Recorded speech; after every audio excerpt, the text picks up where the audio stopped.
मित्रों, ओम EDS NGO channel में आपका बहुत बहुत स्वागत है। मित्रों, आज हमारी कहानी का शीर्षक है अमृत भोजन। कहानी शुरू करें इसके पहले आपसे प्यारा सा रिक्वेस्ट है कि हमारे चैनल को आप सब्सक्राइब कर दीजिए, बेल आइकन प्रेस कर दीजिए और अपने ढेर सारे मित्रों के साथ इसे शेयर कर दीजिए। चलिए, हमें उम्मीद है कि अब तक आप चैनल को सब्सक्राइब कर दिए होंगे, न किए हों तो प्लीज़ कर दीजिए। चलिए कहानी को शुरू करते हैं। मैं एक बार किसी काम से कलकत्ते गया था। एक दिन एक सज्जन मेरे पास आए। फटा पुराना कुर्ता, मैली धोती, पुरानी फटी सी जूती। दोपहरिया का समय था। सकुचाते डरते हुए से मुझसे कुछ दूर पायदान, पैर पोंछने के बिछावन को पायदान कहा गया है, के पास बैठ गए। मैं एक अन्य सज्जन से बात कर रहा था। मेरी नज़र उनकी ओर गई। उन्होंने बड़ी विनम्रता पर संकोच के साथ नमस्कार किया, मानो वे ऐसा मानते हों कि वे नमस्कार करने योग्य भी नहीं हैं। मैंने बदले में नमस्कार किया। उनको नज़दीक आकर शतरंजी पर बैठने के लिए कहा। वे नहीं उठे। हाथ जोड़कर बोले, यहाँ बहुत ठीक है। मैंने उठकर उनका हाथ पकड़कर अपने पास बैठा लिया। उनके नेत्रों में आंसू छलक आए। पहले वाले सज्जन कुछ देर बात करके चले गए। तब मैंने उनसे पूछा, भाई जी आप कैसे पधारे, कहाँ रहते हैं? उन्होंने अपने नाम जाति का परिचय दिया। मालूम हुआ कि वे मेरी ही जात के अच्छे घराने के व्यक्ति हैं। फिर उन्होंने कहा, मैं आया तो था एक काम से, पर मुझे कहते बड़ा संकोच होता है, डर भी लगता है। मैंने उनसे कहा, आप ज़रा भी संकोच न कीजिए, आप तो मेरे बड़े भाई हैं। अपना नाम बताइए, मुझसे होने लायक होगा तो मैं अवश्य करूँगा। मेरी बात सुनकर उनमें साहस आया। उनके चेहरे पर कुछ आश्वासन तथा आनंद की रेखा दिखाई दी। वे बोले, आप कर सकते हैं, तभी तो आया हूँ। मेरी वृद्ध माता 3 महीने से बीमार हैं। वे चल फिर नहीं सकती।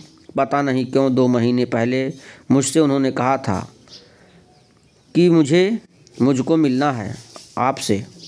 यदि वे कलकत्ते कभी आवे तो ख्याल रखना और मुझसे मिलाना। अब परसों आपके यहाँ आने का पता लगा, तब माताजी के कहने पर मैं यहाँ आया हूँ। माताजी आपसे मिलना चाहती हैं, आप पधार सकें तो बड़ी कृपा होगी। मैंने कहा। उन्होंने कहा कि ज़रूर आऊँगा। वे मेरी भी तो माताजी हैं। मुझे उनके दर्शन का सौभाग्य और लाभ प्राप्त होगा। मैंने उनका पता नोट कर लिया और दूसरे दिन 11 बजे उनके घर पहुंचने का समय दे दिया। मैंने उनसे कहा, हम शायद 3-4 आदमी होंगे। उन्होंने कहा, मैं लेने आ जाऊंगा। आपको घर ढूंढना पड़ेगा। मैंने कहा, मुझे सवेरे ही एक जगह जाना है, अतः मैं वहां से सीधे आपके घर आ जाऊंगा। आपने आवे, मैं कलकत्ते आ रहा हूँ। इससे आपके घर पहुंचने में मुझे कठिनाई नहीं होगी। मैंने उन्हें कुछ खाने के लिए कहा। उन्होंने कहा, अभी खाकर ही आया था। फिर थोड़ा जल पीकर वे चले गए। दूसरे दिन सवेरे मैं अपने 2 मित्रों के साथ निकला। जहां पहले जाना था वहां पहुंचा। वहां से एक जगह और गया। लौटते समय कोई जुलूस जा रहा था। रास्ता बंद था, इसलिए रास्ते में रुकना पड़ा। पहले ही कुछ देर हो गई थी। हमारी मोटर लगभग 1 बजे उनके मकान की गली के सामने पहुंची। वे वहां खड़े इंतजार कर रहे थे। पूछने पर पता लगा 2.5 घंटे से खड़े हैं। मुझे बड़ी संकोच हुआ। मैंने क्षमा मांगी। वे तो मानो लाज से गड़ गए, पर उनके चेहरे पर इस बात की बड़ी खुशी थी कि ये हमारे घर आए हैं।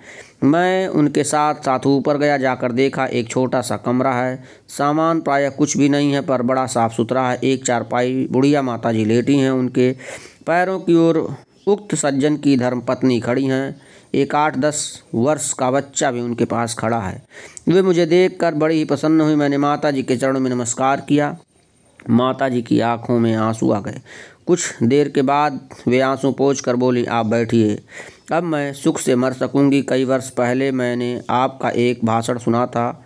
तब से मन में थी आपको घर बुलाकर भोजन कराऊं, पर मेरा ऐसा भाग्य कहाँ था। आप दूर देश में रहते हैं और हम लोग वहाँ नहीं जा सकते। अब बीमार होने पर तो मेरा धीरज ही टूटने लगा। मैंने लड़के से कहा, मैं रात दिन आपको याद करती रहती हूँ, अब की आमे तो ज़रूर मिलाना। लड़के ने कहा, वे यहाँ बहुत कम आते हैं और आते भी हैं तो बहुत व्यस्त रहते हैं तथा हम गरीबों के घर शायद उनके साथी संगी उन्हें न आने दें। मैंने कहा, ज़रूर आएंगे। अब आज तुम आ गए। सवेरे से बहू ने रसोई बनाकर रखी है, तुम खाकर जाओ। मुझे माता के वचनों से बड़ा आनंद मिला।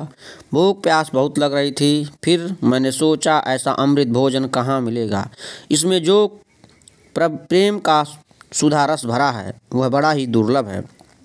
मैंने सानंद स्वीकार किया। उन्होंने बड़ी तैयारी की थी। अवश्य ही वह थी उनके घर के अनुसार ही, पर थी बहुत ही बढ़िया। चावल दाल, रूखा फुल्का और एक चटनी। उक्त सज्जन की पत्नी ने कहा, हम गरीब हैं, इससे मिठाई आदि कुछ नहीं बना सकते। घी तो घर में कभी आता ही नहीं। मैंने कहा, मिठाई तथा घी में जो स्वाद है वह तो जीभ भर का है। आपकी ये चीज़ें तो जीवन भर के लिए भीतर मिठास भरने वाली हैं। बुढ़िया माता धीरे धीरे चारपाई से उतरकर मेरे पास बैठ गई थी। उनकी पुत्रवधू तो परोस ही रही थी। मेरी बात सुनते ही उन दोनों के नेत्रों से आनंद तथा स्नेह के आंसू बहने लगे। मैंने हठ करके उक्त सज्जन को तथा बच्चे को भी भोजन के लिए पास बैठा लिया। उन्होंने 5 पत्तलें परोसी। हम सब ने बड़े आनंद से भोजन किया। उस पवित्र भोजन का माधुर्य सदा ही आया। मेरे जीवन में शायद 2-4 जगह है इस श्रेणी का भोजन मिला हो। उस पवित्र भोजन में कितना स्वाद था, इसे बताने के लिए शब्द नहीं है। भोजनोपरांत मैंने उनके पास बैठकर देर घरू तौर पर बातचीत की। उनकी स्थिति पूछी तो उक्त सज्जन ने बताया कि मुझे 60 रुपये मासिक वेतन मिलता है। इससे बहुत मज़े में हमारी गुजर हो जाती है, कोई भी कष्ट नहीं है। आवश्यकता ही ज़्यादा नहीं, तब कष्ट क्यों होगा। कष्ट तो अभाव में होता है। उनकी इस बात से उन पर मेरी श्रद्धा और भी बढ़ गई और मैंने कुछ शिक्षा प्राप्त की। कुछ देर बैठकर बुढ़िया माता को प्रणाम करके हम लोगों ने अपने भाग्य की सराहना करते हुए उनसे आज्ञा मांगी। उन लोगों के आनंद श्रु बह ही रहे थे। उन्हीं आंसुओं की पवित्र धारा के साथ उन्होंने हम लोगों को विदाई दी। उक्त सज्जन बच्चे के साथ मोटर तक हमें पहुंचाने आए। इस सच्चे स्नेह एवं सुधापूर्ण भोजन की जब जब स्मृति होती है तभी हृदय आनंद से भर जाता है और आँखें गीली हो जाती हैं। मित्रों, भोजन में स्वाद नहीं होता। भोजन में स्वाद के बजाय स्वाद तो भाव में होता है। तो इसलिए भाव का भोजन जहाँ भी मिले करना चाहिए। जाति पाति ऊंच नीच का भेद व्यक्ति को कभी नहीं करना चाहिए। इस कहानी से हमें ये शिक्षा मिलती है। कहानी में एक अंश जोड़ने का प्रयास करता हूँ। मित्रों, मैं बलरामपुर में स्नातक कर रहा था और मैं एक जगह ट्यूशन पढ़ाने जाया करता था। एक महिला थी, गरीब परिवार की थी। मैं वहाँ फीस नहीं लेता था, मोहल्ले के गरीब बच्चों को ट्यूशन देता था। एक दिन बहुत आग्रह पे मैंने उनके यहाँ भोजन किया। मैं वास्तविक और सच्चाई रूप से बता रहा हूँ आपको कि जो आनंद उस भोजन में था, जो स्वाद उस भोजन में, मिठास में